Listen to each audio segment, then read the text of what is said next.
cerca de la draga amapola del camino. Te seguiré donde vayas. Hey, maravillas, oh maravillas, florecita de la draga amapola del camino. Te seguiré donde vayas. A Monreal, a Portillo, a Sartaguda, Santa Cara.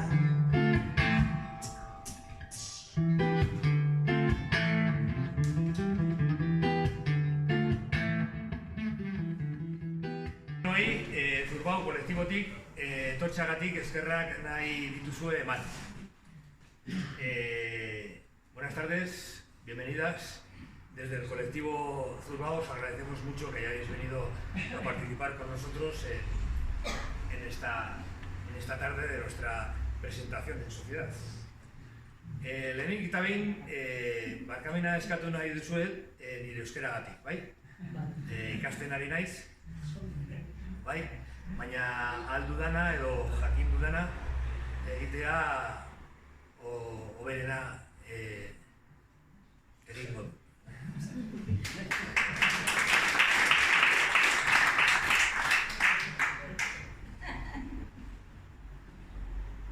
Idazten baino hitz egiten baino hoberena idazten dut, bai. Asteburu honetan, kolektibo memorialista Zurbao gure lanak aurkezten ari gara, bai? Eta naiz eta urte dezente daramagun memoria historika buruz lan egiten,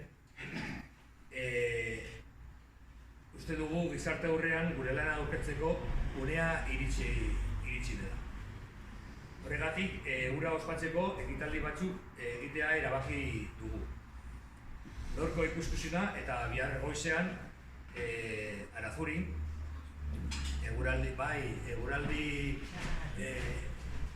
eguraldia ez dago inkatuta. Bai.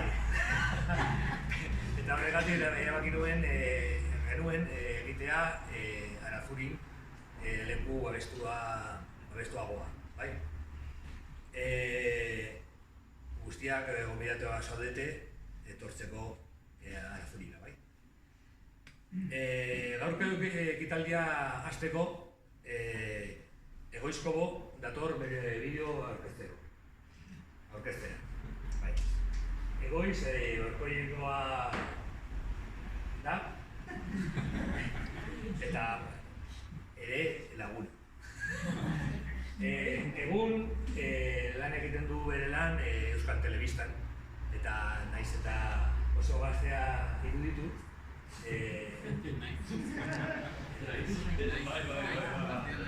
Bai, gaztea zen. Eskarmentu asko daukat audiovisual munduan, bai? Eta hori, bere bideo hitz egiteko nor da hoberena bera.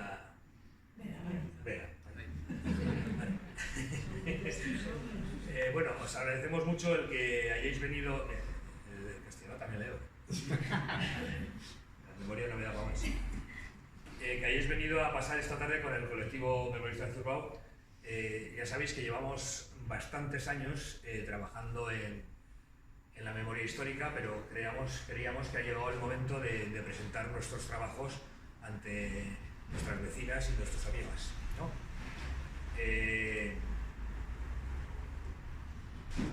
Hemos dividido el fin de semana en dos actos, el acto de hoy y luego el acto general que será mañana en las piscinas de Arazuri por la imprevisión meteorológica que anuncian muchas cosas y como nunca se puede acertar, la mejor forma de acertar es irnos a un sitio algo cubierto, no del todo, pero bastante cubierto.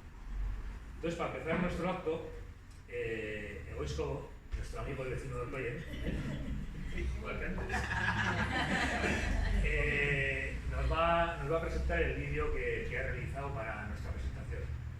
Aunque parezca joven, que lo es, tiene bastante experiencia en el mundo audiovisual.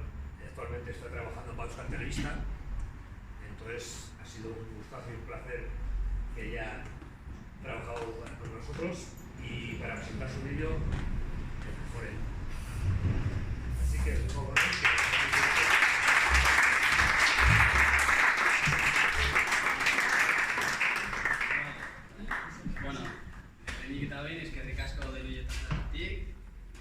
muchas gracias por acudir a este acto todos.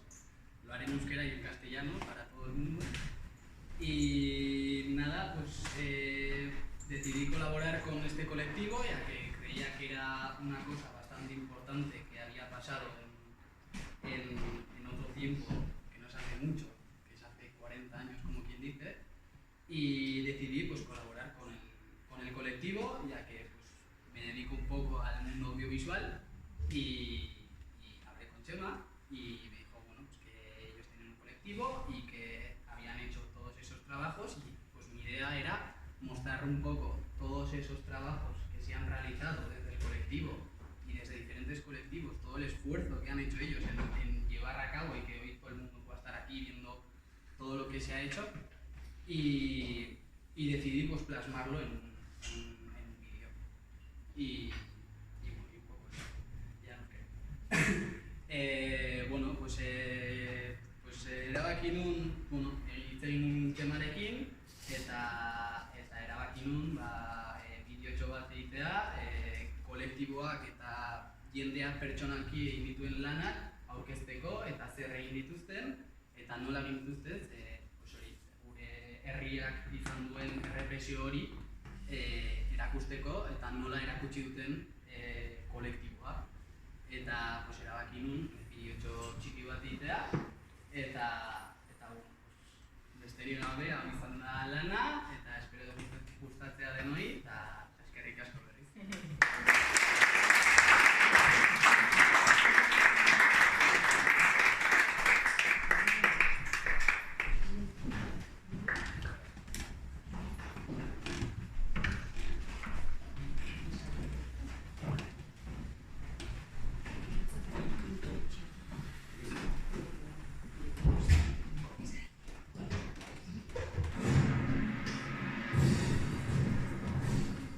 En cuenta que la acción ha de ser en extremo violenta para reducir lo antes posible al enemigo.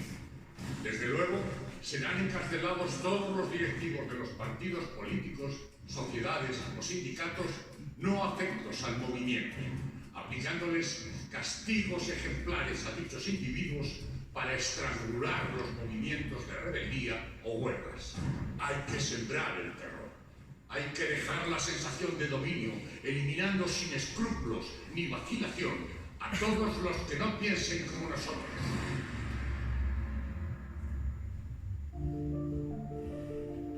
Nuestra cendea, como otras cendeas y valles que rodean a la capital, fue el destino de muchas ejecuciones sin juicio previo. Los matones que montaban en las camionetas a estas personas, con la falsa promesa de ser liberadas o con otras excusas, las trasladaban en realidad a su destino final. Una fosa en una cuneta cualquiera de un pueblo cualquiera. Ahora, 80 años después de aquella barbarie, el colectivo memorialista Zurbao se ha puesto como objetivo dar luz y hacer pública la represión sufrida en nuestros pueblos. Tras largas horas de investigación, de entrevistas y de testimonios, se ha logrado recuperar gran parte de esa historia perdida. Sabemos que hay 9 fosas en la cendea. Se han localizado 8. En Arazurí, en Asiain, junto al Puente de Hierro, en las 3 Cruces de Ibero, en el Puente de los Ladrones, también de Ibero, en la Muga de Olza de Lizasoin, en el Puente de Zubimacurra, también de Lizasoin, y en 2 lugares de Olorria, en el cementerio y en Ezcaia. Se sabe que hay una tercera fosa en Olorria, pero todavía no ha sido localizada. Se ha encontrado información sobre 112 personas represaliadas, de ellas 73 asesinadas, originarias de una docena de localidades: la propia Cendea, Atarrabia, Plata, Iruña, Larraga, Mélida, Huarte Araquil, Valpizarbe, Obanos, Ondarroa, Caparroso y Berrizar. La mayoría de los asesinatos se produjeron en los primeros meses del golpe militar. Durante décadas, la barbarie cometida por los golpistas de 1936 en nuestros pueblos ha permanecido en el olvido. Al sentir la necesidad de recuperar toda esa historia, se ha elaborado un mapa de las fosas, se han exhumado y se ha logrado identificar varios de los restos. El 5 de junio de 2016 se inauguró el Parque de la Memoria para perpetuar su recuerdo y dar a conocer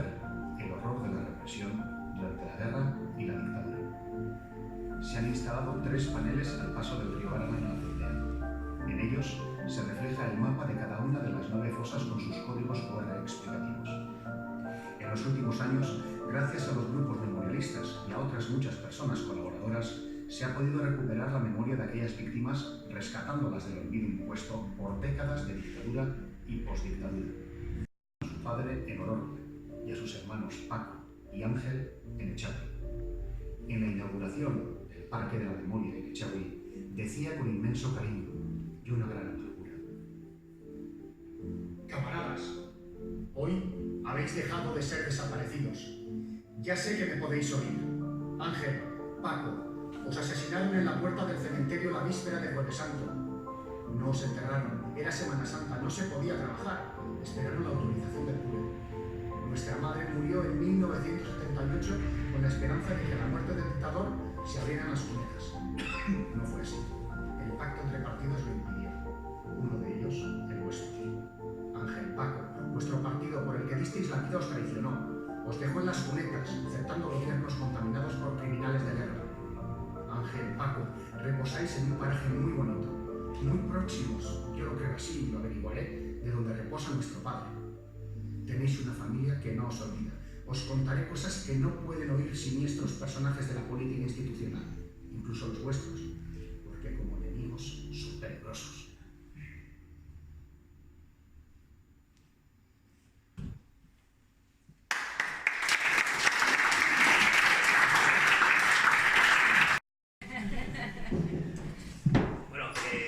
Eskerrik asko Goizi, gure lana, bikaina izan da, bai?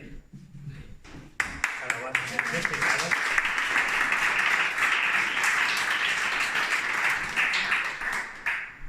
Bueno, eta ondoren gurekin Manola Bergerondi daukagu. Manola Argentinako diktadura garaian jaio zen, baina diktaduratik ihes egiteko bera eta bere burusoak Madrilera heldu ziren, bai? Eta refusiatu politikako estatuz jasoz al Madrilen. Bere harremana memoria historikarekin hasi zen guerrilla argentina contra los crímenes del franquismoarekin. Koordinazioa eta erlazio instituzionaleko arduradun bezala. Hasi zen bere lana. Egun, Madrilengo Podemos talde parlamentarioan, memoria historiko arduradun tekniko bezala egiten du lan.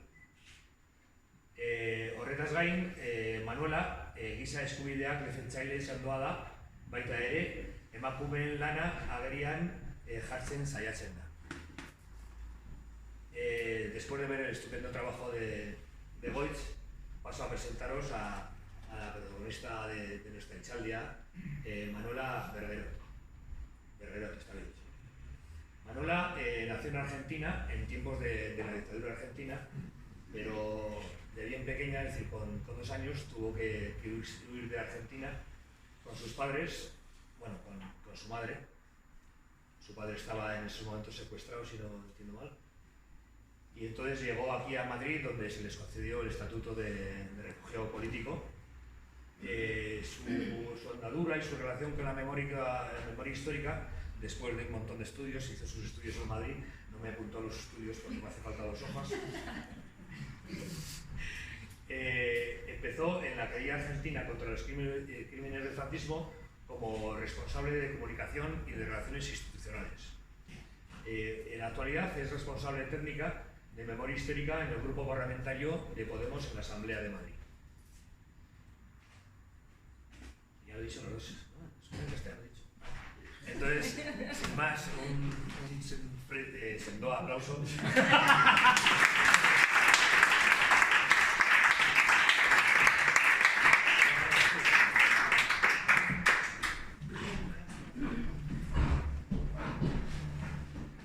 Bueno, muchísimas gracias. Muchas gracias a todos y a todas los que me habéis traído hasta aquí, además he sentido como un espacio de memoria como muy cuidado y muy mimado, y la verdad es que afronto un poquito la charla con cierto pudor, porque desde Madrid tenéis que comprender que envidiamos muchísimo a todo el trabajo que se ha venido haciendo tantísimos años, incluso desde las primeras exhumaciones que se empiezan a hacer al comienzo de la democracia, las exhumaciones de fosas en Navarra, aunque vosotros hemos estado hablando con Maite y hablábamos, claro, todo lo que falta por hacer, pero nosotros ya nos gustaría todavía poder llegar a ese punto y que incluso miembros de un gobierno estén presentes en un acto de memoria y que incluso con todo lo hecho se planteen una pregunta como es, oye, ¿cómo continuamos la memoria? ¿Cómo construimos memoria hacia el futuro? Eso sabéis, los que trabajamos en memoria y militamos en memoria, porque más allá de estudios académicos y de cargos, lo que una lleva por dentro siempre es la militancia por la memoria. Y como sabéis, en el resto del Estado español el nivel, bueno, pues todavía a día de hoy estamos en una cuestión que hay gente que está en una situación que hay gente que todavía cuestiona derechos fundamentales como son el derecho a la verdad, la justicia, la reparación y las garantías de no repetición. Porque como dice siempre Paco Echeverría, forense, siempre dice, la memoria es presente porque hoy en día hay mujeres y hombres que tienen derechos fundamentales desatendidos. No es una cuestión del pasado. Así que desde ese pudor, por toda la admiración que yo siento hacia el trabajo que se ha hecho siempre en memoria en Navarra y el trabajo que se hizo en los últimos 4 años en la legislatura anterior en el Ayuntamiento de Pamplona, también con quien me pude encontrar, con Joseba Sirón, digo, bueno, también qué es lo que yo puedo aportar en un diálogo, porque también se decía antes a los compañeros y a las compañeras que a mí escucharme a mí misma me aburre un poco. Así que luego propongo que hagamos un poquito de diálogo, ¿no? Y que se ponga en juego la memoria y que entre todas hagamos esa construcción de memoria que se supone que debería ser ese acto. Así que bueno, pues hoy soy yo la que está acá, de este lado ahora, y digo, bueno, ¿qué mirada o qué experiencia es la que puedo compartir con vosotras y con vosotros? Efectivamente, mi trabajo en la memoria yo no la puedo desligar de una historia personal. Es una historia personal que cuando mi madre está embarazada de 8 meses, mi padre es secuestrado y hecho desaparecer por un Estado que ejercía el terrorismo. Pasamos a vivir en clandestinidad, y eso, como sabéis, bueno, pues marca ya una identidad. Desde muy pequeñita aprendes a interiorizar lo que se puede decir y lo que no se puede decir, sobre todo porque pasa a ser una cuestión de supervivencia, el silencio. Y empiezas a conformar tu identidad a través del silencio y del miedo de una madre y una familia materna que no sabe siquiera dónde está su pareja, en el caso de mi madre. Así que, como sabéis, hay una analogía perfectamente de ese miedo, de cómo ha atravesado, en el caso de la guerra y la dictadura franquista, el miedo a tantísimas generaciones. Pero también hay una historia, bueno, en mi caso, afortunadamente mi padre sobrevivió, nos sacaron del país con un operativo que se puso en marcha desde Berlín y desde Londres para sacarnos de a mi madre y a mí, que estábamos pues escondidas, nos iban cambiando de la organización Montoneros, a la cual pertenecía mi padre, y nos trajeron, nos llevaron a Madrid, donde nos dieron, como decías antes, Chema, el Estatuto de Refugiadas Políticas. Pero no solo fue eso, ACNUR nos dio eso, pero lo que nos dio el pueblo donde caímos fue una solidaridad tremenda, donde mi padre y todos los expresos políticos formaron una cooperativa con exseminaristas vascos, que fueron los que nos ayudaron a salir adelante en aquella época. Y no solo con eso, sino bueno, con todos los colectivos, sobre todo bueno, de militantes de la transición todavía que se estaba haciendo en la Sierra de Madrid. Eran pueblos que, aunque era el año 78, hubo pueblos en la Sierra de Madrid que la transición no se hizo hasta entrados los años 80, con todo lo que eso incide en ese silencio y ese miedo que tú ya traes incorporado. Así que mi cultura de la, digamos, mi cultura política y mi cultura por la memoria viene marcada por la cultura de la defensa de los derechos humanos que se ha llevado a cabo en Argentina. Yo no podría haber trabajado en la querella argentina contra los crímenes del franquismo si no hubiera tenido toda esa experiencia personal, luego académica, que puse al servicio de las expresas y expresos políticos del franquismo, pero sobre todo en toda esa, que queda muy pomposo a lo mejor decir, relaciones institucionales. Bueno, era lo que hacíamos era llevar a las víctimas que se querellaban en la querella argentina a querellarse para prestar testimonio ante la jueza Servini en Buenos Aires. Y seguro que muchas y muchos ya conocéis un poquito de todo ese proceso de la defensa de los derechos humanos en Argentina tras la dictadura de Videla del 76 al 83, pero como para dar unas pinceladas de cómo intentamos incorporar esas lógicas de memoria al caso de la querella argentina, hay algunos ejemplos que nosotras siempre nombramos, que son ya un símbolo universal de la lucha por el derecho a la memoria, que son las madres y las abuelas de Plaza de Mayo.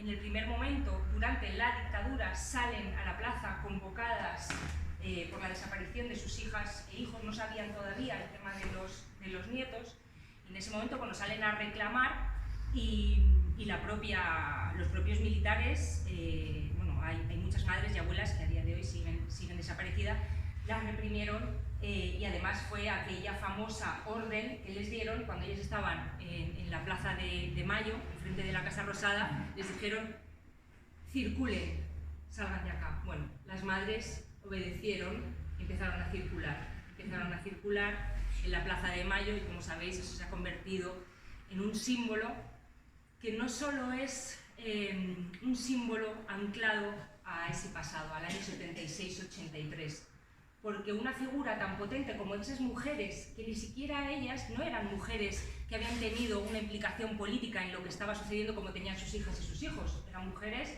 con sus trabajos, otras se dedicaban a trabajar en casa, pero que en ese momento empiezan a politizarse y a entender también por qué habían estado luchando sus hijos y sus hijas. No solo salen hoy en día, como decía, es un símbolo que representa, ellas nos hicieron entender a todo el pueblo argentino que los desaparecidos y las desaparecidas nos faltaban a todos, porque ante un plan sistemático de desaparición no solo nace de ahí, de la inquietud individual por saber dónde estaban sus hijos, nace la lucha colectiva. Y hoy en día ellas, además de ser casi como esa guía del pueblo en la defensa de los derechos humanos, hay un símbolo que a mí me encanta porque es como una línea del tiempo marcada por el pañuelo de las abuelas y las madres, ese pañuelo blanco bordado con los nombres, que nace en el 77, es hoy en día ese pañuelo que el movimiento feminista argentino ha teñido de verde. Podríamos decir que ahí está el resumen casi de lo que significa el trabajo por la memoria para conectar por qué es una cuestión de presente. Y es decir, ¿qué hacemos con esa herencia que recibimos de todas las mujeres y todos esos hombres que nos precedieron por los derechos y libertades que hoy disfrutamos en el presente? No solo agarramos lo que padecieron y el sufrimiento, agarramos sus historias de vida, sus valores y sus valentías como impulso en el presente, y agarramos ese pañuelo, lo teñimos de verde y lo conectamos totalmente con una lucha presente, pero que nos está recordando todo el rato de quién venimos, de dónde venimos, porque sin ellas no seríamos, no tendríamos, sin esa memoria no tendríamos la identidad colectiva que tiene hoy el pueblo argentino. Y que luego encontraron precisamente un aliado que fue absolutamente clave, como fue el colectivo de hijos e hijas. Fue el colectivo que una vez que en el año 96 ya el trabajo de madres y abuelas estaba como un poco que no se sabía hacia dónde ir, porque ellas estaban trabajando para buscar lo que se llamó el índice de abuelidad, que era, empezaron a trabajar con las comunidades científicas para determinar la prueba, ¿con quién hablábamos antes? La prueba del ADN, no sé, contigo, ¿no?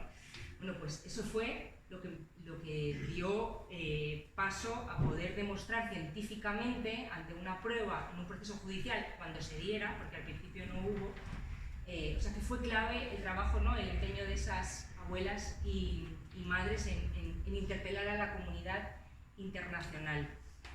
Y cuando digo que ellas estaban un poco en ese trabajo, aparece el colectivo de hijos, que son los hijos de esa generación que corresponde a la de mi padre y la de mi madre, que habían sido hechos desaparecer por el Estado y que recuperan absolutamente con una fuerza no solo la identidad política de esos padres y esas madres, sino que además la valentía de sus abuelas, y se conforma como una complicidad absoluta en lo que nacen los scratches, que seguro que todas y todos lo conocéis.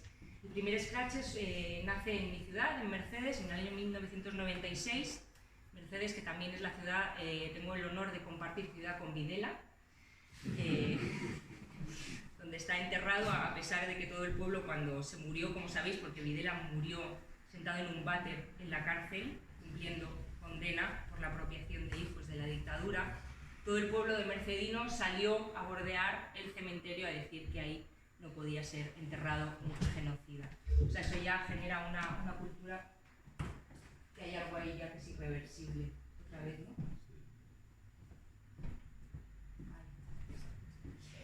Se hace el primer scratch y se señala la casa de un obstetra del Campo de Mayo. El Campo de Mayo fue un campo, a lo mejor en el imaginario colectivo europeo viene a ser como los campos de concentración, ¿no? Y se empiezan a señalar con botes de pintura roja todas esas casas de los genocidas, y gracias a esa señalización se empiezan a detener a genocidas, los cuales hoy en día están procesados. Hay aproximadamente 700 responsables militares procesados, condenados y cumpliendo condena en Argentina. Esto es muy importante, porque es la justicia, la base de la democracia, el derecho a la justicia. Pero no solo eso, sino que además, a día de hoy también creo que son ya 129 hijos e hijas recuperados gracias al trabajo de abuelas y madres de Plaza de Mayo. Pero no solo esta cultura de la memoria de las organizaciones de familiares y de víctimas directas, sino también es muy importante toda la memoria que se empieza a construir en los barrios, por ejemplo en Buenos Aires. Una iniciativa muy linda que se llamó Baldosas por la Memoria. Son la colocación de unas baldosas que se terminan colocando, el proceso final es la colocación de una baldosa delante de la puerta de la casa de un desaparecido o una desaparecida. Pero para poder colocar esa baldosa, previamente hay un trabajo hermosísimo de construcción, de recuperación de esa identidad política de la persona que fue hecha desaparecer. Se involucra a los familiares, se involucra al barrio, se involucra, y como además es un acto público, porque lo que hablábamos antes, la memoria es como cuando Manuel tallaba, no veo a Manuel, pero bueno, cuando Manuel tallaba el monolito en la puerta de su casa. Eso es, hay que resacar, hay que romper los muros, hay que salir hacia afuera para que la memoria sea puesta en juego.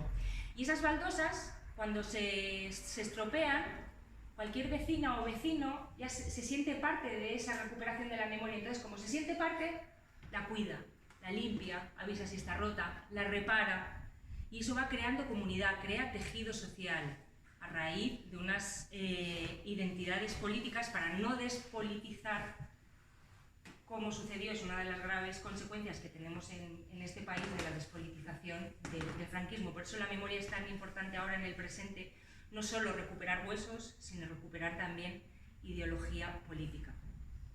Y con todo ese trabajo, evidentemente la eclosión es un Estado, llega un gobierno en Argentina que decide hacer de las políticas de Estado, de las políticas de derechos humanos, políticas de Estado. Se empieza a construir una cultura de los derechos humanos frente a la cultura de la impunidad.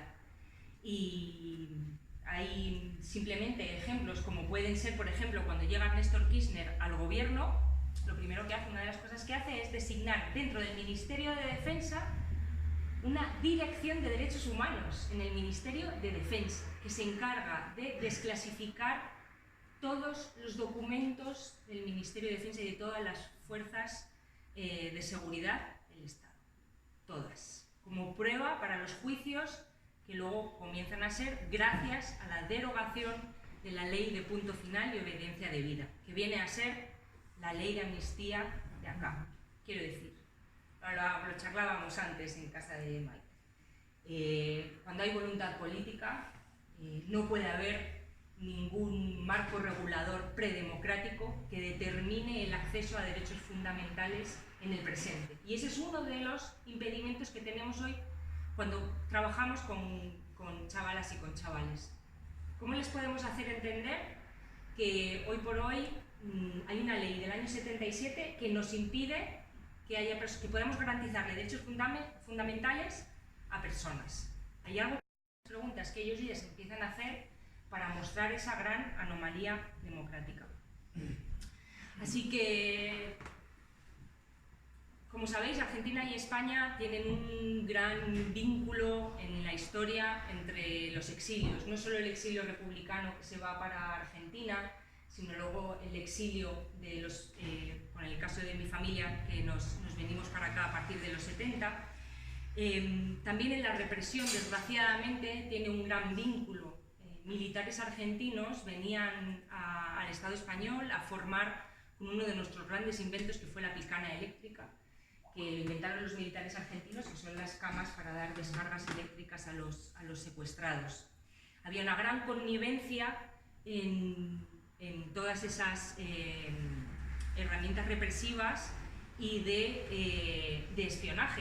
Nosotros pudimos obtener, gracias al Archivo Nacional de Memoria de Buenos Aires, todos los legajos correspondientes a todo el espionaje que sufrimos mi padre, mi madre y yo, incluso en España. En el año 84 hay informes donde todos los militares, junto con la policía española, pasaba perfectamente a qué colegio iba yo, a qué se dedicaba mi madre y qué hacía mi padre. Esto estamos hablando del año 84.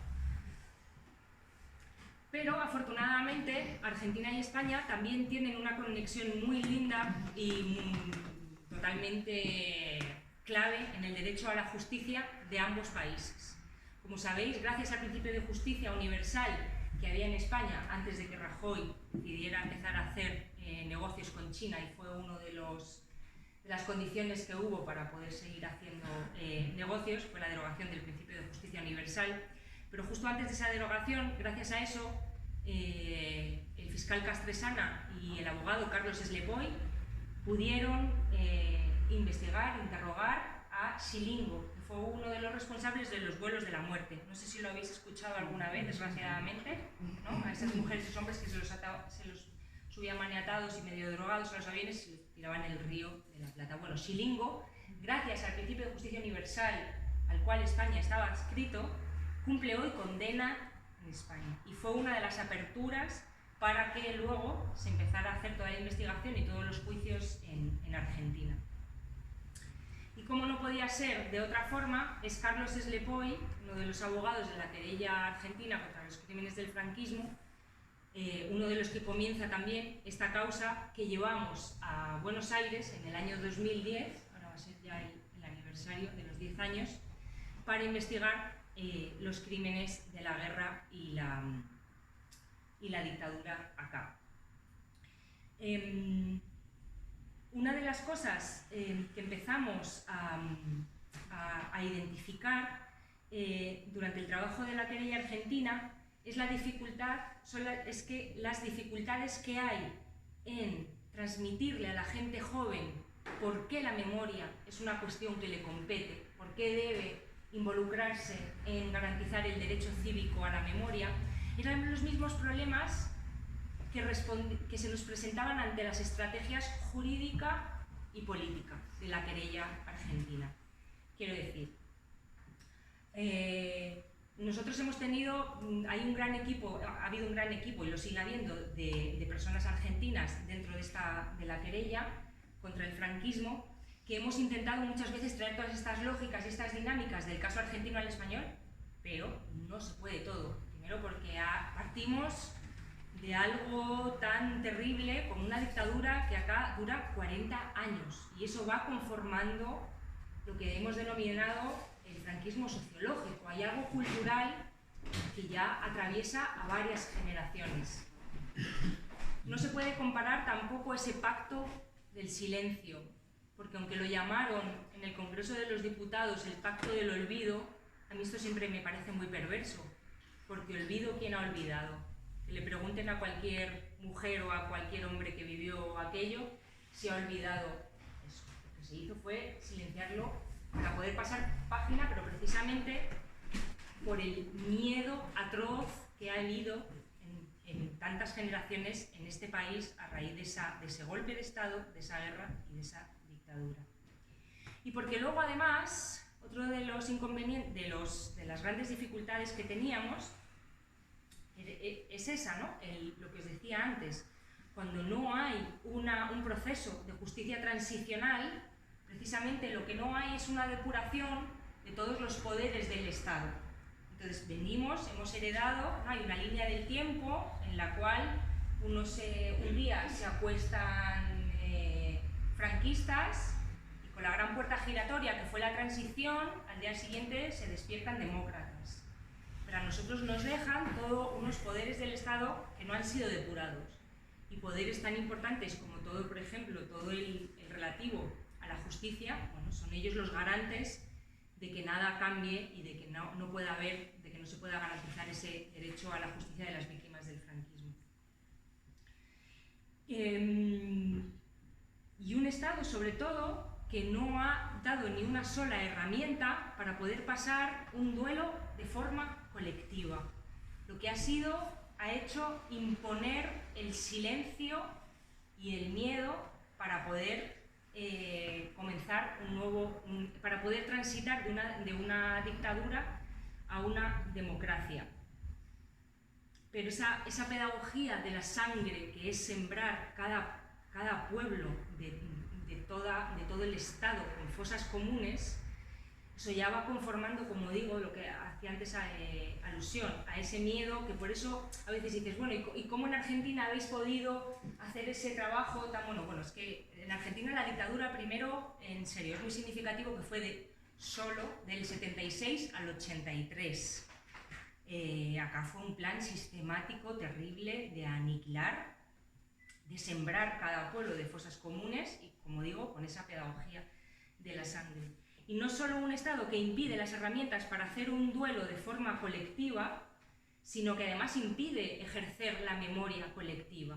Porque cuando tuvo la oportunidad en el año 2007, promulga una ley de memoria histórica que una vez más vuelve a relegar la memoria a una cuestión familiar. La memoria, no sé si la habéis leído, yo me la he leído, la ley lo que hace es promover que las cuestiones de la memoria sean de cuestión familiar. Llegaron a decir que era como un gesto gran reparador que el Centro Documental de Memoria Histórica de Salamanca te mandaba un certificado de que tu pariente había sido represaliado. Una vez más, son actos que lo único que hacen es relegar la memoria al ámbito de lo privado, de lo familiar, e impiden constantemente la puesta en juego en el espacio público para que la memoria pueda ser construida. Y esa es la gran diferencia que yo veo con Argentina.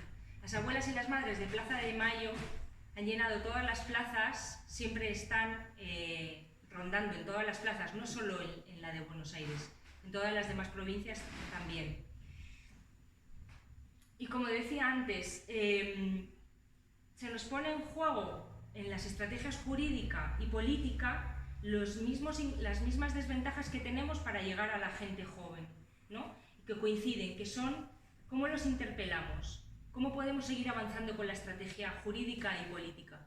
Bueno, una de las cosas que empezamos a hacer fue romper con unos consensos que son muy simples, que son, primero, romper con los consensos de los límites del tiempo y del espacio geográfico. Con esto me refiero a que el tiempo, como sabéis, la derecha se ha encargado siempre, los vencedores, de haber anclado la memoria a una cuestión del pasado. Y esto es un mantra que todo, incluso gente con ideas progresistas, viene y te repite y te dice, bueno, pues esto es una cuestión que pasó hace 80 años, te dicen. Esto es una cuestión que ya, porque reabrir heridas, todo este mantra constantemente que se repite, ¿no? Lo que hay que hacer es precisamente, una y otra vez, es salir de ese marco temporal en el cual ellos nos han marcado. No fue bueno, primero el golpe de Estado ni lo nombran, como ya sabéis, pero sí es un relato guerra civilista de todo el conflicto y todo el trauma que sufre el pueblo español. No, hay que constantemente, en la querella argentina y en el trabajo con la gente más joven, es hablar de todo lo que se hizo como mínimo hasta el año 78, que nosotros la jueza Servinia nos acepta asumir toda la investigación hasta las primeras elecciones democráticas del año 78, ¿no? ¿77? Junio del 77, sí. ¿Y por qué precisamente? Porque claro, si ellos y de la negación del derecho a la justicia, que fue una cuestión de hace 80 años, con eso lo que están diciendo es, por lo tanto, ahora no hay víctimas directas y por lo tanto no hay victimarios. Esto es lo más interesante, porque claro, los victimarios han contado con todo un mecanismo, el Estado ha puesto en marcha una maquinaria para poder proteger siempre a todos los responsables. Toda una maquinaria desde el Poder Judicial, pero también los contenidos de los libros de texto, de la historia oficial, por lo tanto de la educación. Los jóvenes no tienen, se les está negando el derecho a conocer la verdad sobre su propio pasado.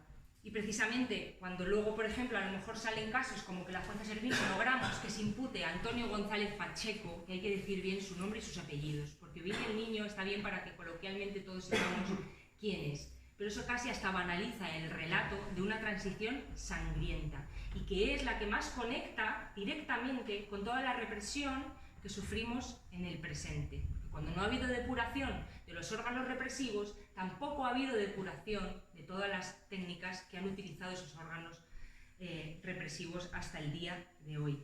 Y cuando sale, a lo mejor los jóvenes no conocen quién era Billy el niño, pero precisamente la querella argentina nos permitió poner, bueno, tengo uno de los grandes honores de haberle dado a la televisión la dirección de Billy el niño, para que fueran ahí con la cámara a grabarlo, y la verdad que fue casi pequeños actos de justicia chiquitos que se van haciendo en el camino, ¿no? Porque ver a un tipo en el que tú has tenido que escuchar a todas las víctimas, mujeres y hombres, de las torturas y vejaciones que ese hombre les infligió, cuando lo ves correr despavorido por una simple cámara de televisión, te das cuenta que sí que hay una grieta, que lo que hay que hacer es mostrar sus caras, que las víctimas han sido expuestas una y otra vez a la opinión pública, pero los victimarios están totalmente protegidos y así entraron a declarar a la Audiencia Nacional.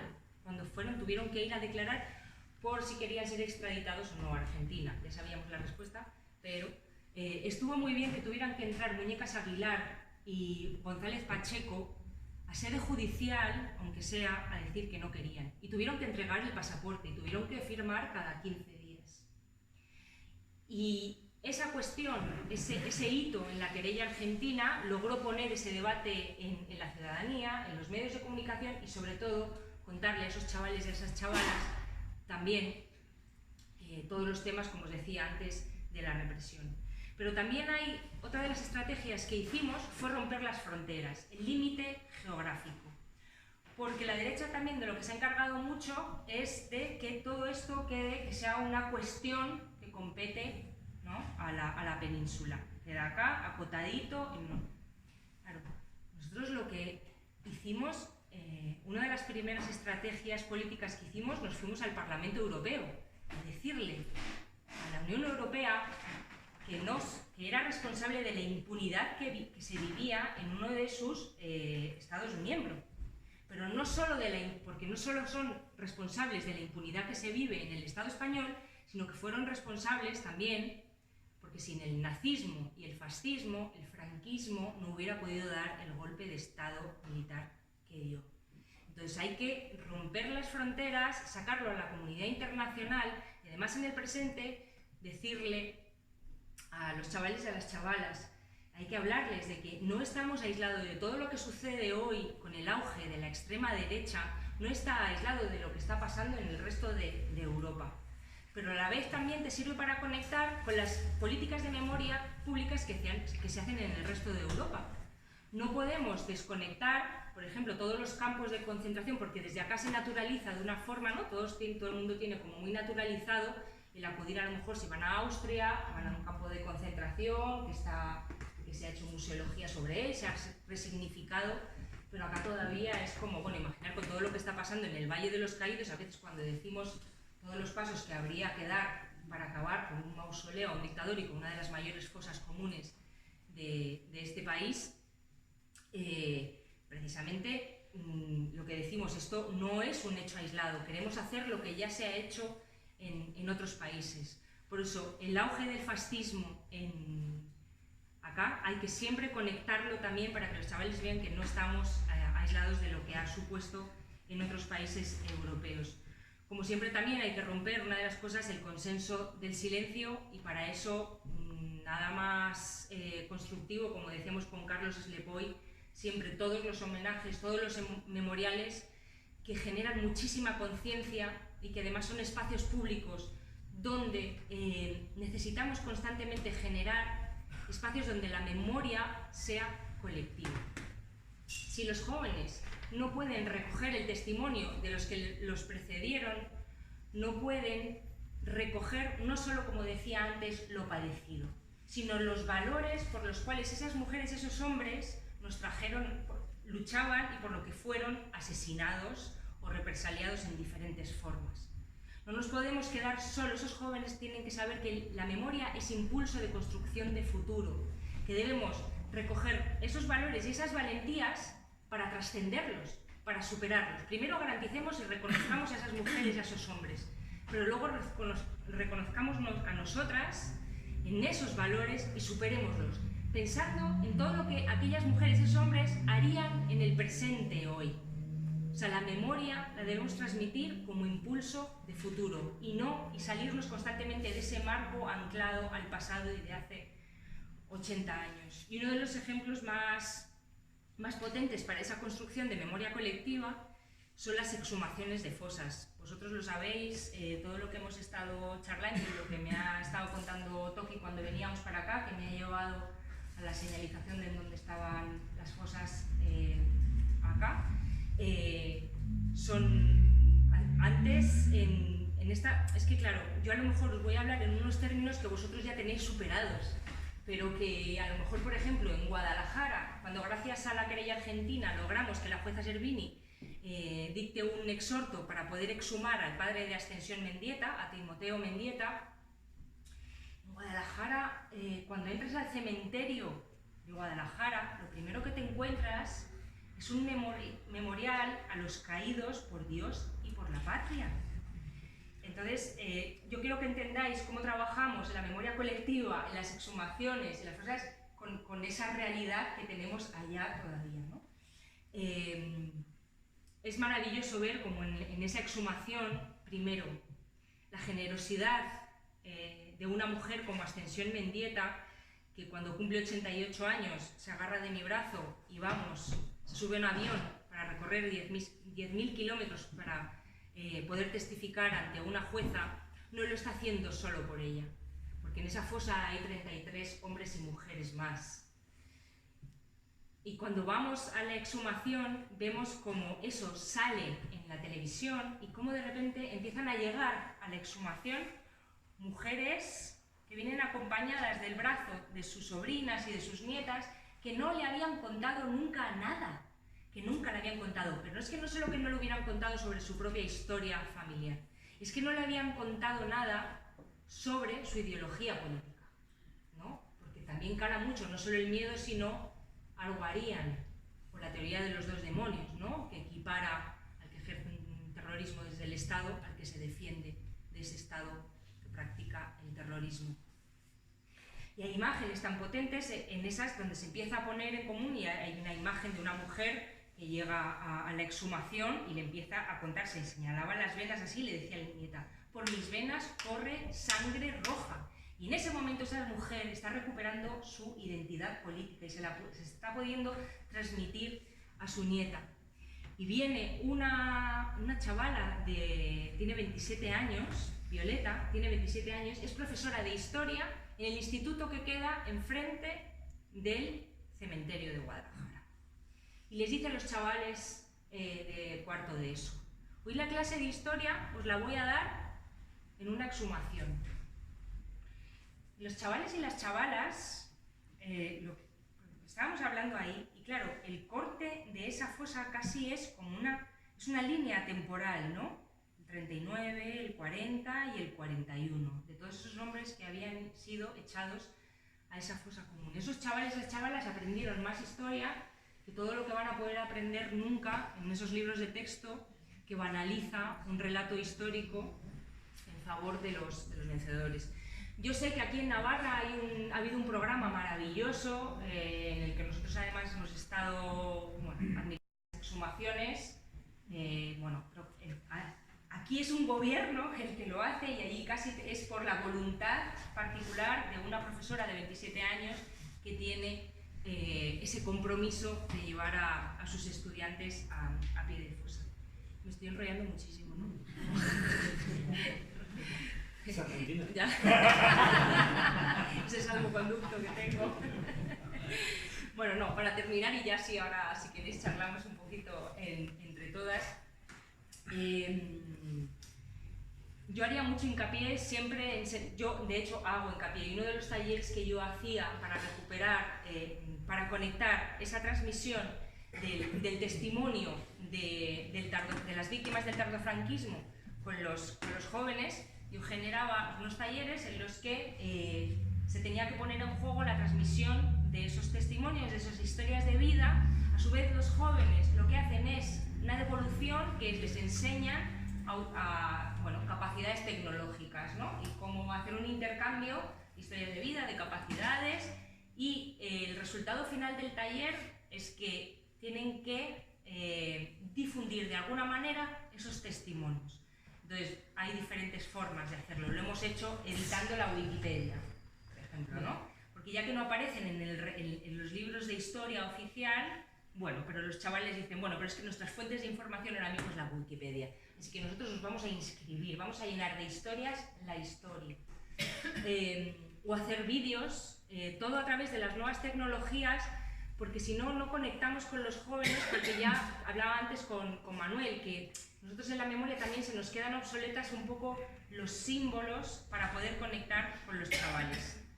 Hemos tenido que buscar lenguajes y estéticas que nos lleguen a ellos, pero no incorporarlos a ellos en la construcción de memoria como meros espectadores, ¿no? Porque si no es, oye, tú que sabes editar la Wikipedia, mételo tú y hazlo tú, que se te da muy bien. No. Me enseñó, me acuerdo, en una asamblea que tuvimos un gran amigo mío, que es Manuel Blanco Chivite, que era del FRAP y que fue condenado 2 veces por un tribunal militar, cuyos compañeros fueron asesinados. Ahora se va a celebrar el aniversario de los fusilados el 27 de septiembre. Dijo en una asamblea a todos los compañeros de la querella argentina: estáis muy equivocados si os creéis que los jóvenes son nuestro bastón para subir la escalera. Precisamente, no pueden ser tomados como meros espectadores, tienen que sentirse que ellos reciben esa herencia, esos testimonios, pero que también que los trasciendan y que veamos qué quieren hacer con ellos. Si quieren, utilizamos lenguajes estéticas y disciplinas artísticas que puedan conectar y sobre todo traspasar los muros de lo que las instituciones no hablan, por ejemplo, en Madrid, y es hacer grafitis. Pero todo a través de ellos. Ellos son los protagonistas de eso, no solo los meros espectadores. Y para que ellos se sientan interpelados, porque muchas veces si no, la memoria no entienden, porque no les interpela, porque no habla de problemáticas que ellos viven en el presente. Una de las cosas en que más estamos trabajando ahora es la memoria feminista. trabajas cuando tú les dices a las chicas, ¿no? A las chicas, a las chavalas de 16 años con las que hacemos talleres, además de ponerlas en juego para que escuchen testimonios de mujeres que vivieron incluso la guerra civil en Madrid y antes que vivieron la Segunda República y luego la guerra, no solo recuperar esos testimonios, sino que también entiendan cómo las violencias y discriminaciones que sufrimos en el presente, que ellas comprendan la genealogía. ¿De dónde viene eso?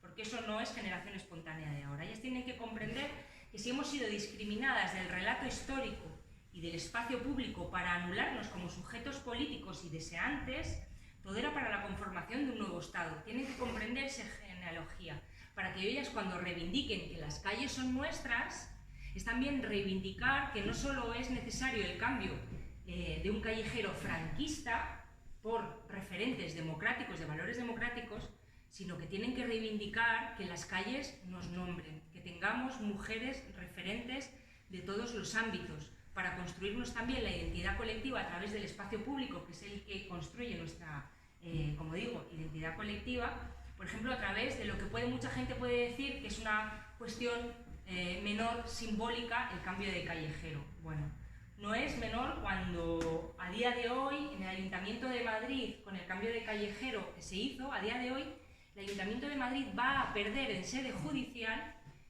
2 cambios de callejero, seguramente. Está por salir la sentencia de lo que la Fundación Francisco Franco y la Fundación de Descendientes de Millán Astray pidieron volver a poner sus calles. Bueno, es que eso va a volver a suceder, o sea, no.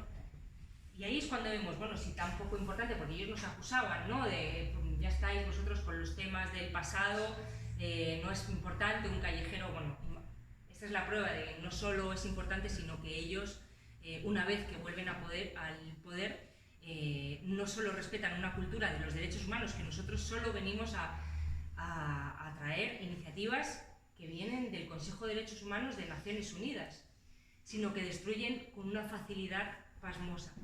Así que, como os digo, una de las cosas que ahora mismo estamos trabajando es todo el trabajo de la memoria feminista para que las mujeres comprendan de dónde vienen, para conectar precisamente esas violencias del presente con las del pasado. Y hasta aquí yo, ya.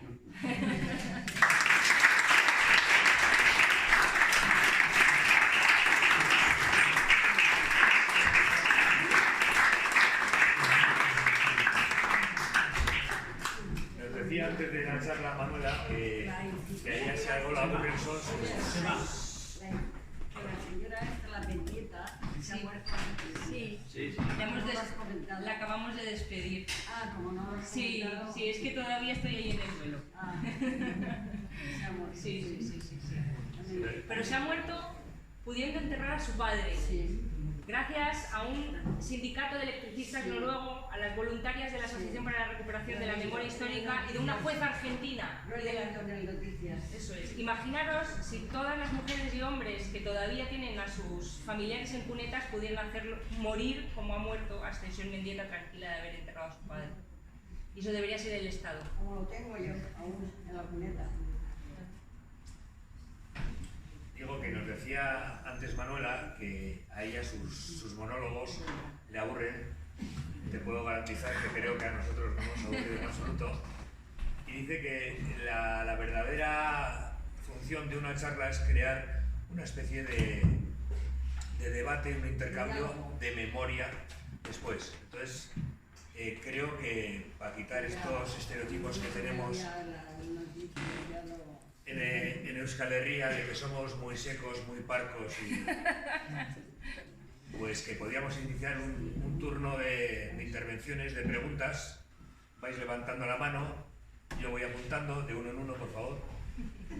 ¿De acuerdo? Entonces, Chomín, por favor, primero... No, quisiera felicitar a la lucha argentina por conseguir un departamento en el ejército, en el Ministerio de Defensa, para poder desclasificar papeles.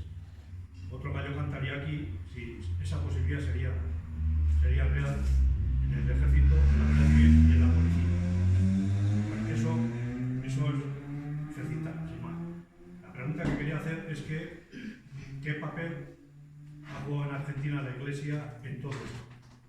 Porque aquí, en Navarra, el día del lanzamiento, hay fotos en la Plaza de Toros de curas con los fusiles. O sea, esos curas luego han estado predicando.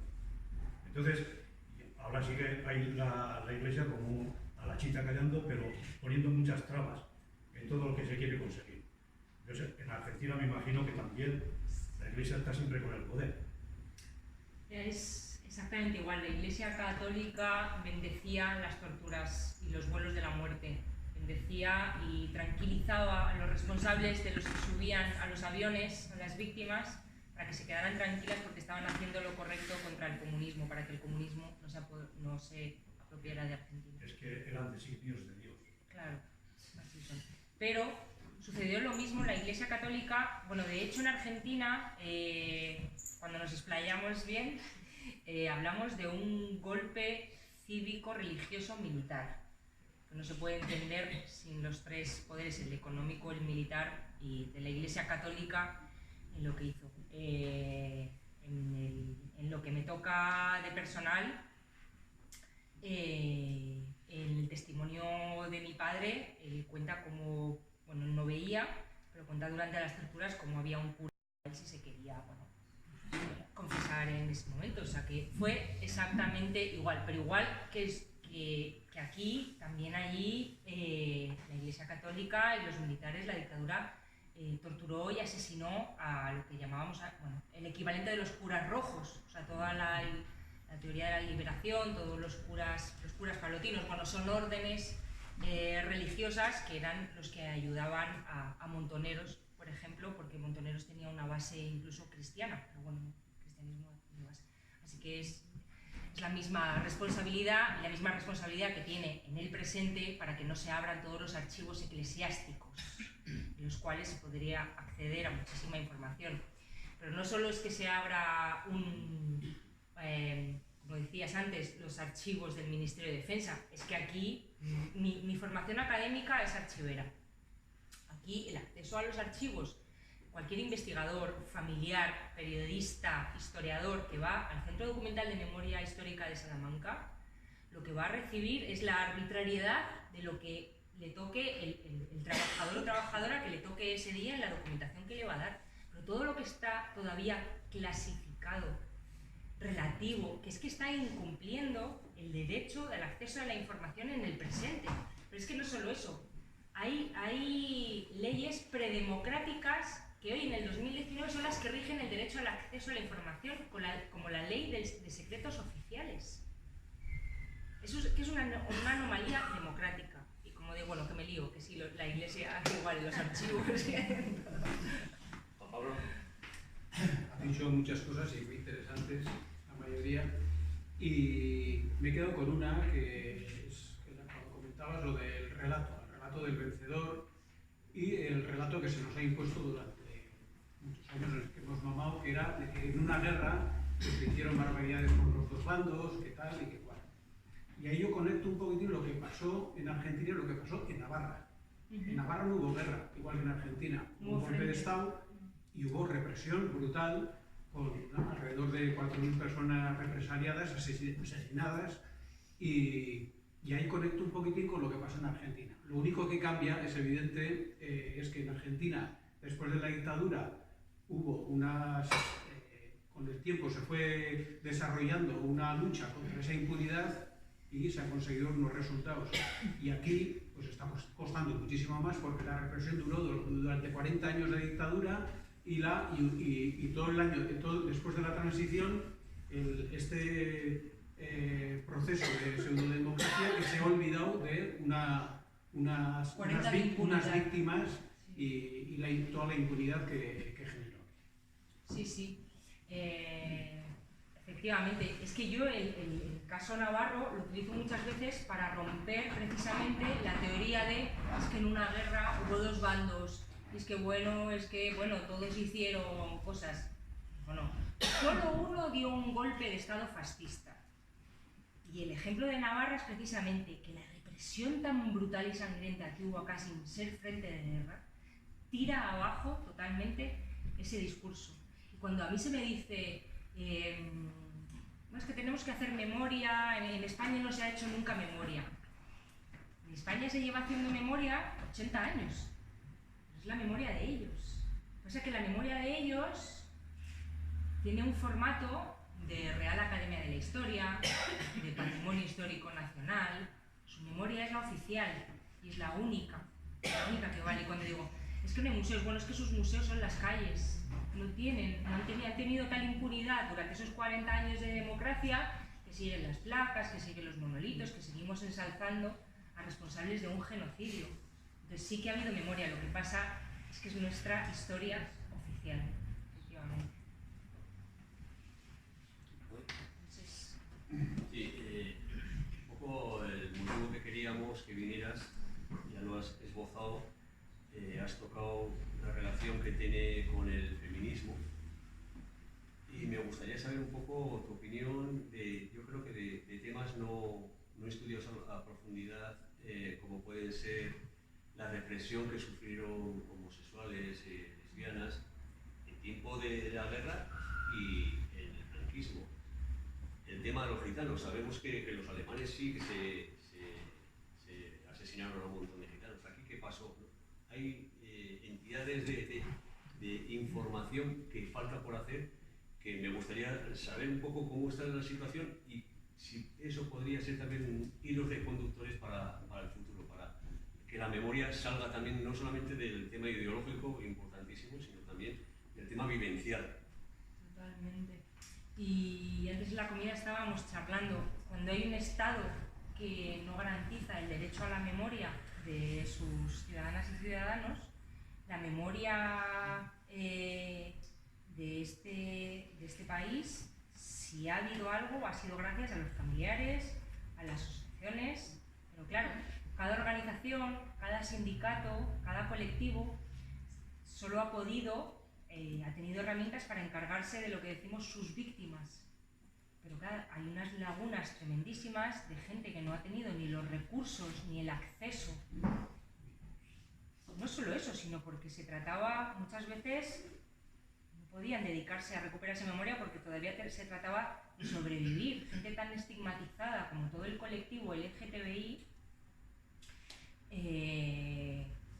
Al principio nosotros en la querella argentina nos pusimos en contacto con la Fundación 26 de Diciembre. Es una fundación maravillosa en Madrid que trabaja para garantizar que esas mujeres y esos hombres que sufrieron la represión en el tardofranquismo por motivos de LGTBI, en el presente ni siquiera tienen un recurso económico para sobrevivir, no tienen ni siquiera el acceso, además, por la estigmatización, a residencias públicas. O sea, en unas condiciones que en el presente, eso sí que es conexión de ese pasado con este presente. Nos pusimos en contacto con ellos para que se sumaran a la querella argentina. Pero es que ni siquiera podían todavía ponerse a trabajar en ese sentido ahí, porque ellos todavía de lo que se trataba es de que esas mujeres que no han tenido, esos hombres, una pensión por todos esos años, que ni siquiera pueden demostrar que a través de administraciones penitenciarias que estuvieron en la cárcel de Carabanchel, en la tercera planta, en lo que se denominaba el Palomar, en todo lo que sufrieron, ni siquiera hoy en día todavía están, como digo, garantizando una vida digna ahora en su tercera edad. Como el Estado todavía, y no sé si en algún momento llegará a hacer de la política de los derechos humanos una política transversal a todas sus políticas, efectivamente yo creo que ahora en la construcción de memoria debemos hacerla desde lo local, desde lo micro, porque además es donde podemos identificar precisamente esas identidades que han ido conformando esos espacios, y además para que los jóvenes puedan apropiarse de esas experiencias y esas historias de vida y seguir haciendo esa comunidad de cuidados también. Pero, totalmente, yo cuando hay un movimiento ahora muy, muy interesante en Madrid, que es reivindicar la comunidad de los barrios, ¿no? De la vida de barrio. Yo el otro día charlaba con uno de los colectivos y le digo, está muy bien que reivindiquéis, sobre todo también a las mujeres, claro, porque eran los hombres los que luchaban en el sindicato, tal, ya, pero es que eran las mujeres las que estaban sacando adelante a todas las familias y además invisibilizadas en el espacio privado, ¿no? En la casa, y que esas sí que han sido invisibilizadas en el espacio público, del relato histórico y de todo. No solo recuperar la memoria de todas esas mujeres y esos hombres, sino también de las comunidades de migrantes, que también hemos conformado la vida de los barrios, la vida de Madrid, por tanto la identidad de Madrid. Así que lo que me parece que hay que hacer ahora es atomizar la memoria, precisamente, porque como vemos que hay un Estado ausente en garantizar ese derecho, es desde lo micro donde más se pone en juego la memoria. Diario de Navarra, que todavía se va publicando, y hasta hace poco salió Requete de Navarra. Una vergüenza. Bien. Y los señores que hicieron los achuchos estos, yo creo que habría que darle mucha importancia a la memoria y publicar y por las casas. La abuela de mi mujer en La Raga, cuando iba a La Raga, iba en el pueblo y decía, mira, ahí están los fusiladores, aquí vive no sé quién, aquí vive... Pues eso. Sí, sí. No solo... Que la memoria no es solo para lo que ha pasado, sino que los que han hecho, por lo menos que se sepa.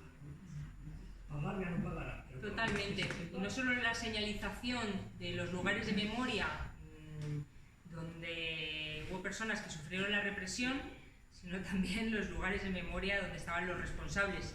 Los hijos, el colectivo Hijos, no solo empezó a manchar de pintura las fachadas de las casas, sino que seguro que lo habéis visto, empezó a apropiarse de la señalética callejera, de los pasos de cebra, las señales de prohibido, para indicar acá vive un genocida. Y poníamos las placas en las fachadas y los señalizábamos, porque lo que queríamos es que estuvieran incómodos en sus barrios, que no fuera el abuelito tierno que baja a la frutería y al kiosco a comprar el diario. Que todo el vecindario supiera que ese hombre era responsable de los vuelos de la muerte, por ejemplo.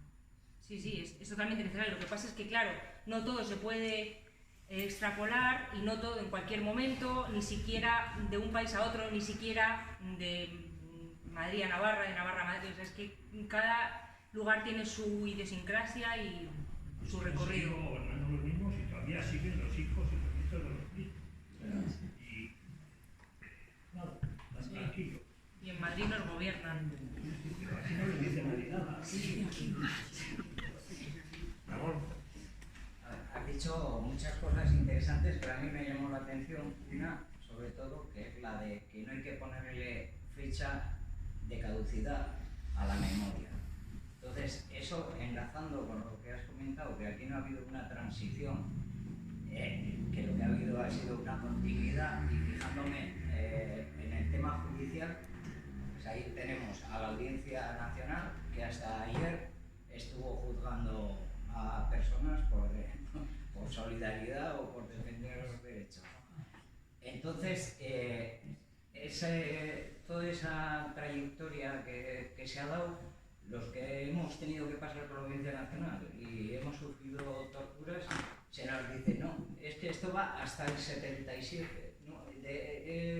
Ahora se empieza lo que es ahora, pero es que es continuidad totalmente del 36, porque aquí no ha cambiado absolutamente nada, todos son Y enlazando con lo del tema judicial, me llama la atención de que yo conocí a Garzón en la Audiencia Nacional, y allí parece, en Argentina, parece que es el artífice de la recuperación de la memoria, y aquí cuando iban los torturados de la Audiencia Nacional miraba para otro lado y encima justificaba todo lo que se estaba dando aquí.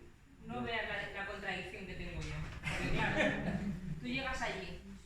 Es que a Garzón, bueno, claro, se ha construido una imagen pública que eso, el Garzón tenía un despacho en la ESMA, en el Museo de la ESMA, en la Escuela Mecánica de la Armada, que está en Buenos Aires, que fue un antiguo centro clandestino de detención y tortura, y trabajaba desde ahí. Sí, yo tengo unas contradicciones tremendas, porque yo llego allá y sé quién es, y en todos los organismos de derechos humanos vienen, ¡oh, Garzón! A Garzón le dieron antes el DNI argentino que a mí, porque no sé, porque bueno, por una historia que se mezcla, a mí nunca me inscribieron en el registro civil para protegerme a mí y a mi madre, ¿no? Y entonces me ha costado muchísimo recuperar mi identidad argentina. Y yo cuando se la dieron antes a Calzón que a mí, yo decía, bueno, o sea, esto ya es el colmo. Pero sin incidir mucho ahí, luego si quieres charlar conmigo sobre eso. El día que entraron el día que tuvo que entrar en la Audiencia Nacional Muñecas Aguilar y Antonio González Pacheco, el fiscal, que hizo casi más de abogado que el propio abogado de ellos, hizo alusión, dejaron entrar a Carlos Eslepoy, al abogado, y a algunas de las víctimas por las cuales había sido logrado imputados ellos dos, o sea, expresos y expresas del tardofranquismo. El fiscal hace alusión a la ley de amnistía y dice, por tanto, estos crímenes han prescrito. Esto es muy perverso, porque tú, ¿cómo le dices a una persona que ha sufrido tortura, oye, tus torturas han prescrito? O sea, tu identidad, que viene conformada por el terror, por el miedo y cómo has sufrido esa violencia, ha prescrito. Puedes seguir tu camino. ¿Cómo le dices a una madre que el robo de su hijo ha prescrito? O sea, esos chavales, porque es que a veces cuando la gente me dice, qué barbaridad, ¿no? En Argentina 500 hijos secuestrados por el Estado. ¿Y os asombra 500? ¿Os asombra 500 si aquí ni siquiera podemos dar una cifra? No podemos dar una cifra porque hasta el año 52 se calculan 30.000. ¿Cómo va a prescribir el derecho a conocer tu verdadera identidad? Es que es algo tan perverso que a mí, ahí yo tengo momentos así como de locura que me digo, efectivamente, no prescriben los delitos de crímenes de lesa humanidad, no prescriben. No hay ninguna ley que pueda decir que eso ha finalizado. Sí, cuando quieras. Moisés, hemos acabado. Le está diciendo el de Lux que lo traiga, no le dices.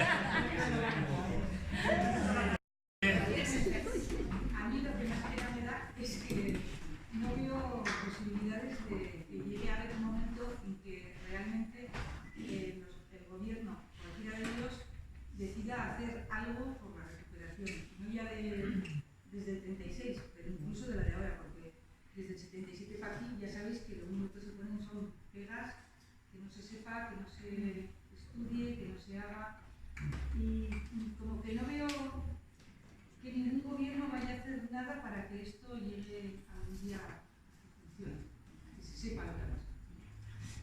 Bueno, no pinta muy bien, pero no nos queda otra que a todas las que somos desde todos los espacios y con el compromiso que tenemos, que sigamos haciéndolo, porque en serio, para bien y para mal, todo lo que se ha hecho es gracias a los colectivos de familiares, de víctimas, de pequeños gobiernos municipales, más locales. O sea, quiero decir, luego cada uno elige, pero a mí no me queda otra que seguir, por supuesto.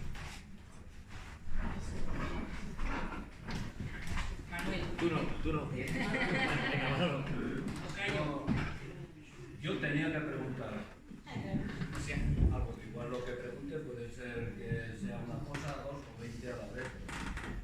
Yo también creo de que no solamente, pues sí, que estar en la lucha por todo este tema para solucionarlo, y ya en el 26, después, pero después también hasta hoy. Porque claro, quiero referirme a que quien mantiene la ley hoy, que no se permite que se pueda hacer la investigación, la justicia, la reparación y demás, son, creo yo, que los partidos demócratas a los cuales todos les votamos. Entonces, ¿por qué tampoco o por qué no denunciamos también eso cotidianamente, diariamente, a la facultad y todo ese tipo de cosas? ¿Por qué? Porque nos preocupamos que también del tema de Argentina, del tema de Vietcong, de Vietnam, de todo lo que tú quieras, y tenemos aquí hoy día el verdadero muro que no nos deja que hagamos un resquicio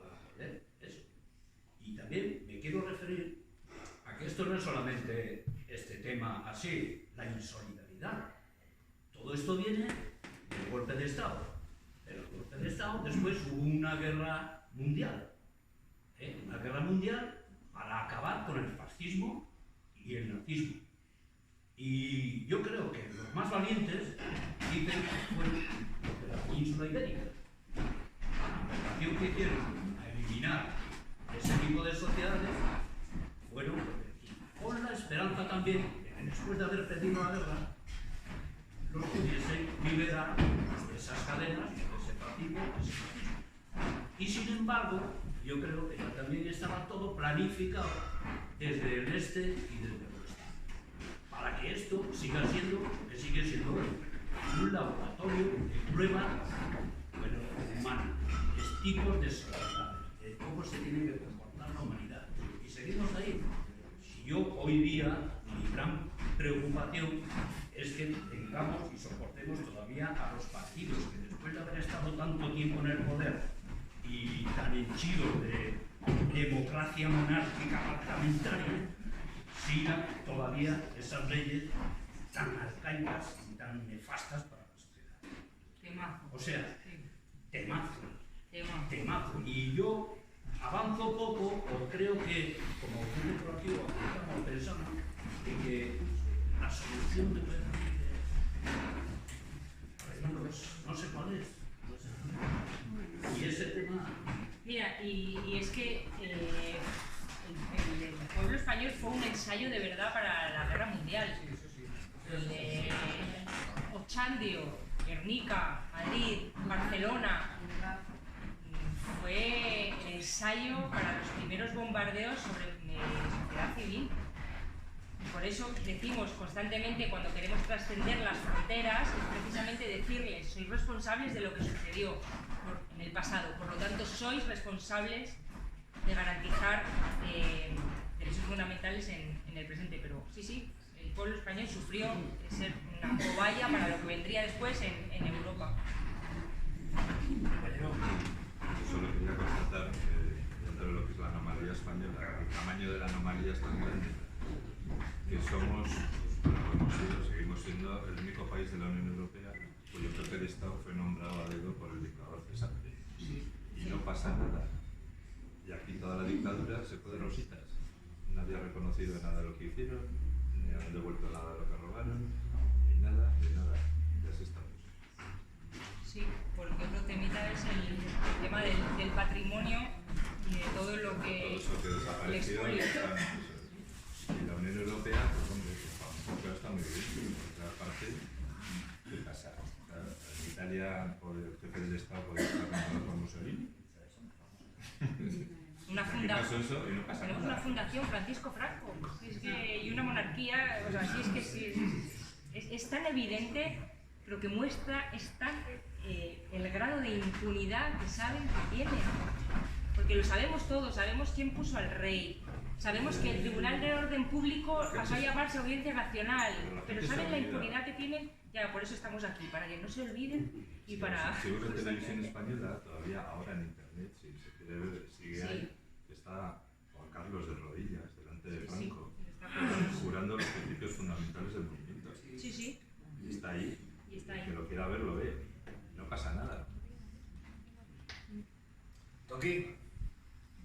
Empezando un poco lo último que se ha hablado, precisamente el colectivo nuestro, lo que queríamos era pintar el diente a lo que es la memoria reciente, ¿no? Es lo que se ha unido hace poco, ¿no? Espera, Toki, espera. Se ha puesto roja, se ha puesto roja. Ahora.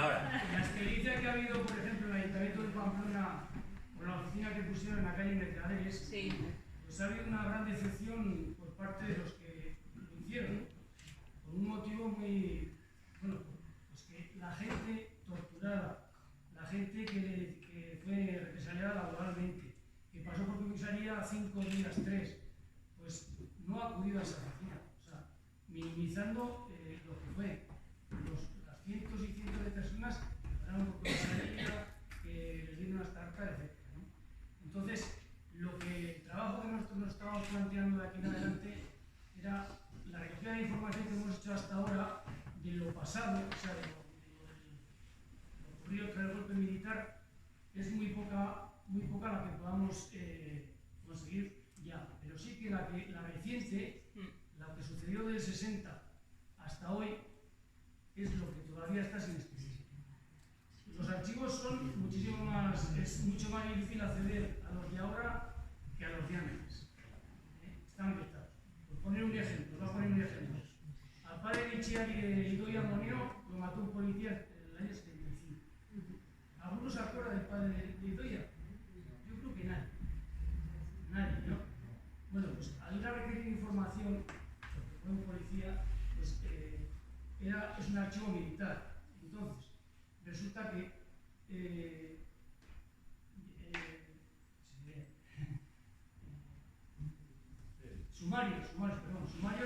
sumarios militares que cualquiera nos lo proporcionaba hasta el año, nos lo han proporcionado hasta el año 75, 77, de cualquiera.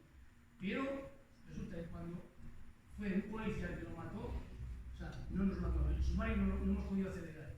Son los militares, que más o menos se puede acceder. Lo que es Guardia Civil, lo que son juzgados, eso está totalmente cerrado. Pero lo que sí podemos hacer es lo que hemos hecho pues, con esto, que es, por eso quiero comentarlo hoy aquí, es que todas las personas que hay, y lo que vamos a recoger sería Chauri, Oza y Ortoy, ¿no? Todas las personas que han sido represaliadas, incluso ha habido víctimas mortales. Igual hay 7 o 8 víctimas mortales de todo tipo, pero bueno, de los que no se encuentran. Luego hay encarcelados y torturados, ha habido varios, y detenidos alrededor de 40 o 50. Por poner un ejemplo, los 4 alcaldes de Chauri han sido represaliados, los 4. Por lo cual quiero decir yo que animaros a que, bueno, si por ejemplo si empezamos a hacer ese trabajo, pues porque nos echéis una mano y bueno, y se pongan en contacto con nosotros y nos ayuden y bueno, que haya por ejemplo los insumisos. Hay varios insumisos, incluso algunos de esa historia que tenemos, era la que estaba cerca de esta defensa que se hace hoy en día del feminismo. Hoy mismo había una manifestación a nivel mundial sobre el tema del cambio climático y tal. Identificar también esto, porque también vemos que Rajoy ya lo negaba prácticamente. Y bueno, toda la ideología de la derecha está situada ahí también, ¿no? La historia que hubo ayer o antes de ayer, con la pancarta esta que sacaron los Vox, y con el alcalde de Madrid diciendo, es decir, que los jóvenes conecten esto con una manera de pensar, una manera de vivir, que defendía una gente que hoy en día, pues eso, todavía está por las cunetas, y que eso ni siquiera es una cuestión de izquierdas o de derechas, es una cuestión que el mundo mundial ya lo ha asumido, pues porque como seres humanos estamos evolucionando y estamos asumiendo que la vida es de otra manera, como nos la quieren hacer creer, ¿no? Entonces yo creo que esa es la beta por la cual nos tenemos que situar y en la cual tenemos que trabajar. Y eso es lo que yo creo que puede generar una esperanza. En este sentido, pues ya nos ves aquí, somos todos de 50 para arriba, que la mayoría. Vamos todo el tiempo a dar vueltas a la película, a nuestra historia, y a mí me parece que el enfoque está en esas cosas. Si esto queremos no acabar, ya digo, quedando un poco en la depresión y en el decir, bueno, si es que por mucho que digamos no va a pasar nada. Creo que el enfoque tiene que ir. Totalmente, pero además, de verdad que es por avanzar en derechos y libertades en el futuro, porque por ejemplo, con todos los derechos del movimiento feminista que hicieron incluso en la Segunda República, que es un golpe a las mujeres, que vienen del 36, es un golpe precisamente a las mujeres para conformar un nuevo modelo de mujer, madre y esposa, y luego el movimiento feminista de los 70 también, o sea, porque no se les dejó hacer muchísimo más. Pero si todo eso al movimiento feminista de las chavalas más jóvenes hoy en día no lo saben, no tienen acceso a esa información. Entonces hay una cosa muy potente en la épica de creerse que somos las primeras en reivindicar que se despenalice el aborto, por ejemplo, no sé, algo así, ¿no? Pero porque se nos ha impedido que eso aparezca en el relato público. Y entonces se nos muestra como que cada derecho que hemos ido ganando a lo largo de la historia son de casos aislados y nunca de la lucha colectiva. Eso es muy intencionado. porque está muy bien que tengamos referentes en la lucha por los derechos y las libertades, Clara Campoamor, o sea, son muy importantes que tengamos esos referentes, pero que no nos aíslen, que la lucha es colectiva o esa transformación no será. Y si no podemos estar empezando de cero constantemente. Precisamente recuperar esas luchas y esas historias de vida lo que hace es que no empecemos desde cero, sino que empecemos desde ya lo logrado. No podemos empezar otra vez. De verdad, hay puntos en el movimiento feminista ahora que yo a veces me desespero un poco, pero digo, ¿cómo podemos estar otra vez? Cuando hablo con Justa Montero, digo, ¿te parece que estemos todavía haciendo pedagogía de esto? De verdad, esto debería estar superado. Y no es porque se nos niega a conocer todo ese camino previo. Y si lo tuviéramos presente y fuera parte de nuestra identidad, avanzaríamos muchísimo más rápido. Estoy convencida. Sí. La memoria igual hay que trabajarla también desde ese punto de vista, ¿no? Sí. Pero también nuestras generaciones que hemos, bueno, gente que ha luchado y que también sabe esa herencia también, ¿no? O sea, que estemos presentes para que... Nos la tenéis que dar, recoger y lanzarla mucho más. Porque ahora parece, no, los jóvenes no sé qué, pero es que sin los eslabones de antes no se hace nada. Es que no es por generación espontánea este asunto. Claro. Es el ejemplo de que seguimos en la dictadura llamada democracia. Sí, sí. Hoy, un poco uniendo con esto, el origen también de estas jornadas era la perspectiva de futuro, porque el miedo que veíamos era a la periodificación, que estabas diciendo hace poco, que no se convierta en las guerras carlistas, que no sabemos qué pasó en las guerras carlistas, todo el mundo tenemos un abuelo que debió estar y no sé qué, no sabemos por qué estuvieron, por qué no estuvieron, etc. Eso que ha ocurrido en las guerras carlistas, que son de hace 100, 200 años, que no ocurriera con todo lo que ha ocurrido con el franquismo, que no pasara las batallas de la bolsa, que es el miedo que nos estaba dando. Totalmente, sí, pero es que además nos han llevado perfectamente a tenerlo acotado, ese límite que yo decía cronológico, porque a ellos les conviene perfectamente, para que no hablamos de esa conexión que hay en el presente. Está totalmente, no hay nada inocente en todo Pero hay eso. alguien que planea todo esto.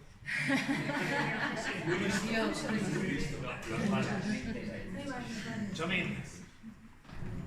Bueno, Manolo.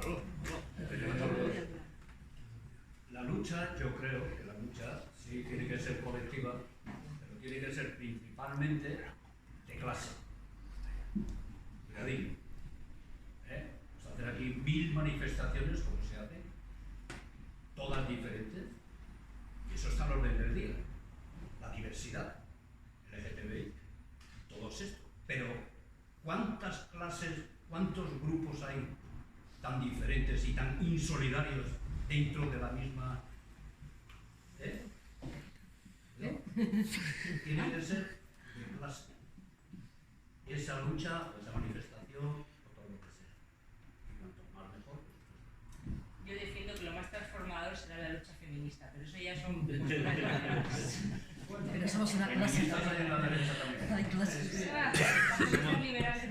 Ya somos feministas que vamos a acabar la charla con mi pregunta. Asia. Bueno, es una pregunta así desde mi cultura. Para ti, ¿qué país o qué contexto ha respetado la memoria, o sea, como ejemplo, por ejemplo, de toda la charla que has dicho? Sí, hay algunos. Sí, hay algunos. Sí, hay algunos, sí. Por ejemplo, aquí, yo que sé, en Alemania, no, digo que sí. ¿Se ha hecho, o sea, se ha respetado la memoria o se ha trabajado? ¿Nunca ha pasado eso? Es que para mí Argentina es un referente mundial. Argentina. O sea, quiero decir, cualquiera, las abuelas y las madres de Plaza de Mayo van a hablar a Ginebra, a Naciones Unidas. Son un referente por el derecho a Sí, la pero me justicia. refiero más como Estado. O sea, Sí, pero es que como Estado, es el Estado argentino, una vez que Néstor Kirchner asume la presidencia, hace de los derechos humanos una política de Estado, que es transversal a todas, en los colegios. O sea, las escuelas son llevadas a la Escuela Mecánica de la Armada a enseñarle historia ahí. Pero no solo eso, sino que ¿cómo se llaman cuando se gradúan las fuerzas de seguridad y cuerpos del Estado, policías, militares? Cuando se gradúan, la última visita que hacen es a la ESMA. También ocurrió esto y esto no puede volver a ocurrir. Es verdad que lo hace una política de Estado, que luego viene un gobierno liberal como el de Macri y lo primero que hace es cambiar el presidente del Archivo Nacional de la Memoria, porque en los procesos judiciales estaba empezando a investigar a los poderes civiles de la dictadura, o sea, el poder económico. Llegaron en un momento justo para decir, aquí este es el límite, el poder del dinero, y ahí terminó. Pero, ¿qué pasó con todo el pueblo argentino? Se autoconvocaron en Buenos Aires, frente al Archivo Nacional de la Memoria, con pancartas de "el archivo no se toca", a defenderlo. O sea, imaginaros la locura de que fuéramos todos a Salamanca a defender el Archivo Centro Documental de Memoria Histórica. Sí, lo tenemos impensable porque no lo asociamos como garante de nuestro derecho a la justicia y a la memoria. Pueden destruir, pero hay algo en la construcción de una cultura de los derechos humanos que es irreversible. Hay algo ya que marca una nueva identidad en las nuevas generaciones, lo que quieras, y ya es irreversible, y que se autoconvoquen a defender una cosa que aquí podemos decir, un archivo, efectivamente, el archivo, el garante del derecho a la justicia y la verdad, ni más ni menos. Argentina, a pesar de razón. Muchas gracias a todas por haber venido, estar con nosotros. Gracias especiales a Evoice y sobre todo a Manuela por haber compartido con nosotros. Y recordaos que mañana os esperamos a las 12:30 en las piscinas. Tenemos una fiesta muy baja y también hay vermú. Y ahora vamos a comenzar.